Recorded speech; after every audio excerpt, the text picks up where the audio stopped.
Sœurs et frères bien-aimés, chers amis, la première lecture de la messe nous raconte de manière très brève l'histoire de la vocation de celui qui allait devenir le grand prophète Isaïe.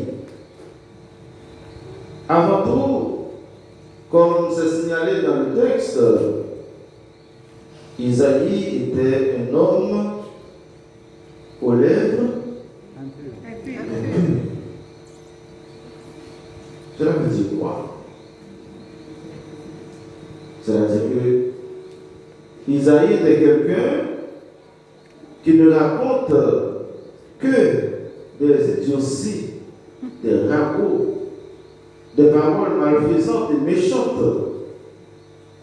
des médisances et de faux témoignages. N'est-ce pas vrai? Comment on dit ça un peu? Mal parlant. Mal parlant, c'est du français.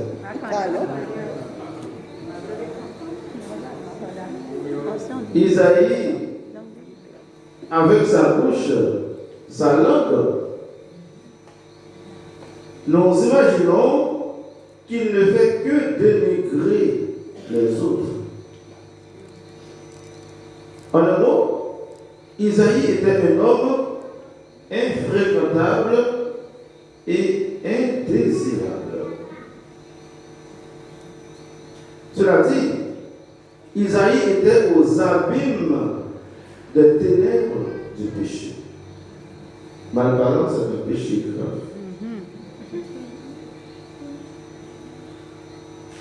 Isaïe reconnaît lui-même sa situation pécamineuse quand il dit « Malheur à moi, je suis perdu, car je suis un homme aux lèvres impures.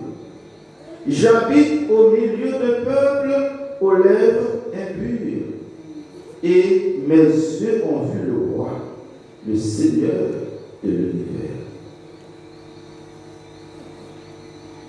En étant dans cet océan de péché, en étant dans cette situation, le Seigneur, le Saint des Saints, est venu à la rescousse d'Isaïe. Ça, c'est merveilleux. C'est la miséricorde de Dieu qui est à l'œuvre. Le Saint des Saints, le Seigneur des Seigneurs, permet à Isaïe, malgré sa situation de péché, de contempler sa gloire et sa majesté. N'est-ce pas un miracle? C'est un miracle. Si le Seigneur communique sa grâce à Isaïe, c'est justement pour inviter Isaïe d'abord à la conversion et ensuite pour pouvoir découvrir sa vraie vocation. On ne reçoit pas la grâce de Dieu pour rester dans la même situation. Quand on reçoit la grâce de Dieu, c'est pour pouvoir aller vers l'avant, pour laisser nos situations de péché, pour entrer dans la dynamique de la grâce de Dieu. À travers l'un des séraphins, le Seigneur a touché avec un charbon brûlant les lèvres d'Isaïe. De ce fait, le péché d'Isaïe est pardonné. Le Seigneur efface les péchés d'Isaïe. Osons dire que, à travers le séraphin, c'est le sacrement du pardon, c'est le sacrement de la réconciliation qui est administré. Le sacrement du pardon nous purifie. Le sacrement du pardon nous rend purs. Et après cela, Isaïe est maintenant pur et préparé pour répondre à l'appel du Seigneur et pour aller en mission. Le Seigneur répare et prépare le cœur et toute la personne d'Isaïe. C'est tout son être qui est transformé, c'est tout son être qui est purifié afin de devenir prophète du Seigneur. Désormais, cette bouche qui autrefois racontait des idioties va prophétiser au nom de Dieu. N'est-ce pas un miracle? Oui, c'est un miracle. Isaïe est classé parmi les grands prophètes de l'Ancien Testament. Le Seigneur lui donne un nouveau palmarès. N'est-ce pas encore un miracle? Le Seigneur a changé le statut d'Isaïe. Et dans l'Évangile, Saint Luc nous fait vivre le miracle de la pêche et la nouvelle vocation, la nouvelle mission de Simon. Comme Dieu avait pris l'initiative de se manifester à Isaïe, Jésus, le Fils de Dieu, prend l'initiative de venir à la rencontre de Simon et les autres pêcheurs. Jésus accepte de monter dans la barque appartenant à Simon pour évangéliser le peuple. Déjà, Jésus transforme le navire de Simon destiné à la pêche des poissons en navire d'évangélisation. Est-ce que vous êtes là? Sans lui poser des questions sur sa vie privée, sur son comportement et sur ses pratiques religieuses, Jésus invite Simon à avancer au large. Dans le sens que Simon doit quitter ses zones de sécurité. Simon doit quitter son milieu de péché pour entamer une nouvelle expérience avec Jésus.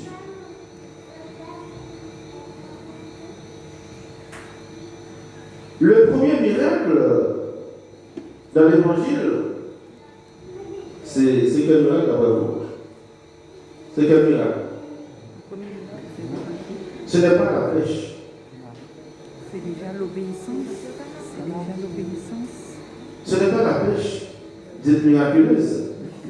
Le premier miracle, c'est le fait que Simon accepte la compagnie de Jésus dans sa barque, pour ne pas dire dans sa vie. Le fait d'accepter Jésus dans notre vie, frères et sœurs bien-aimés, c'est déjà le plus grand miracle. Parce que quand Jésus est là, nous aurons tout. En réalité, Simon ne connaissait pas encore vraiment la sainteté de l'homme à qui il offre sa barque. Peut-être c'est juste par courtoisie, par générosité. Parce que l'identité divine de Jésus reste encore voilée pour Simon. C'est comme l'inconnu qui a rencontré les disciples d'Emmaüs après la résurrection. Après la pêche judeuse, Simon-Pierre découvre enfin la personnalité christique de Jésus. À cette vue, Simon-Pierre tomba aux pieds de Jésus en disant: Seigneur, éloigne-toi de moi, car je suis un homme pécheur. Pas un pécheur marin, mais un pécheur. Donc, Simon estime qu'il n'est pas digne d'être en compagnie de cet homme saint. Simon reconnaît, comme Isaïe, qu'il est un pécheur. Comme Isaïe, Simon confesse ses péchés aux pieds de Jésus. Il se met à genoux. Et se mettre aux pieds de Jésus, c'est un acte d'humilité et d'adoration. Du coup, c'est reconnaître sa seigneurie et sa prédominance sur nos péchés et sur nos vies. Après sa confession, Jésus invite Simon à une nouvelle mission. Quand on reçoit le pardon de Dieu, quand on reçoit la grâce de Dieu, c'est en vue d'une nouvelle mission. Sois sans crainte, dit Jésus à Simon. Désormais, ce sont des hommes que tu prendras. Jésus a changé le statut, l'identité de Simon. N'est-ce pas un miracle? Comme nous autres, le Seigneur change notre identité d'abord par le baptême. À travers cet appel christique, Simon Pierre, passe automatiquement du simple pécheur marin à disciple de Jésus. Désormais, il sera le premier des apôtres, le premier pape de l'Église universelle. Est-ce que vous voyez? N'est-ce pas un miracle? Entre-temps, l'une des qualités ou encore l'une des vertus qu'il faut découvrir chez Simon, c'est son désir de vouloir toujours obéir à Jésus. Simon, c'est un homme obéissant.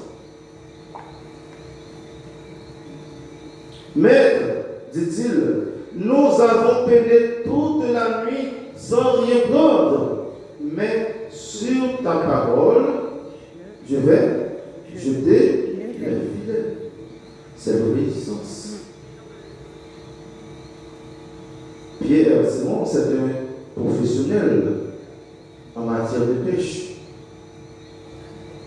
Mais devant Jésus, il reconnaît ses limites. Il accepte d'entrer dans cette nouvelle dynamique avec Jésus. Au fond, sans remettre en question la toute-puissance de Jésus, c'est l'obéissance de Simon-Pierre qui favorise cette pêche que l'on qualifie de pêche miraculeuse. Donc le premier miracle, c'est le fait d'obéir à Jésus. L'apôtre Paul, qui est l'auteur des lettres aux Corinthiens, affirme lui-même son indignité par rapport à l'appel du Seigneur, par rapport à sa vocation d'apôtre. Je ne suis pas digne d'être appelé apôtre, puisque j'ai persécuté l'Église de Dieu. Mais ce que je le suis par la grâce de Dieu. Frères et sœurs bien-aimés, c'est toujours la grâce de Dieu qui nous élève et nous relève. Le Seigneur nous appelle tels que nous sommes, avec nos défauts, avec nos maladies, avec nos faiblesses, avec nos péchés, pour nous transformer, pour nous envoyer en mission. Nous pouvons concevoir la conversion, la vocation et la mission de Paul comme un miracle. Le Seigneur fait grâce à Paul. Et Paul, de son côté, reçoit cette grâce et la garde.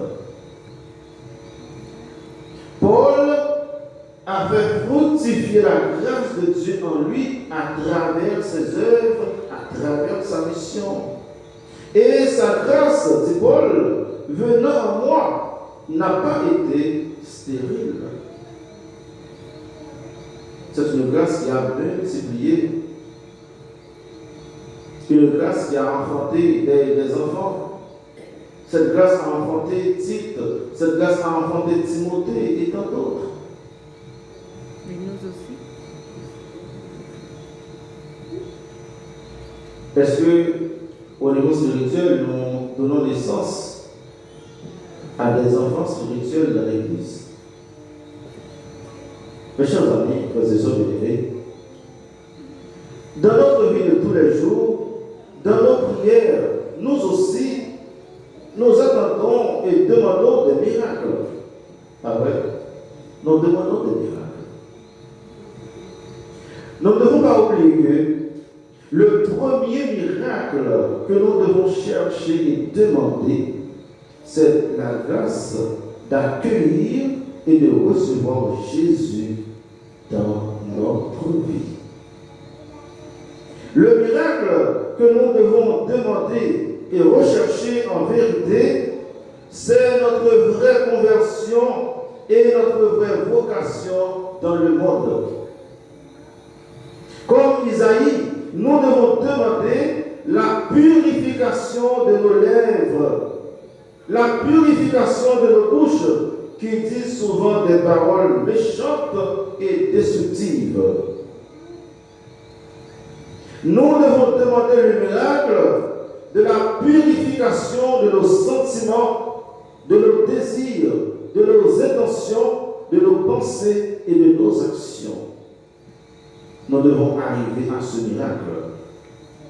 Comme l'apôtre Paul, nous devons demander le miracle de nous laisser transformer et transfigurer par la grâce de Dieu qui est déjà en nous, afin de devenir à la stature parfaite de Jésus le Christ.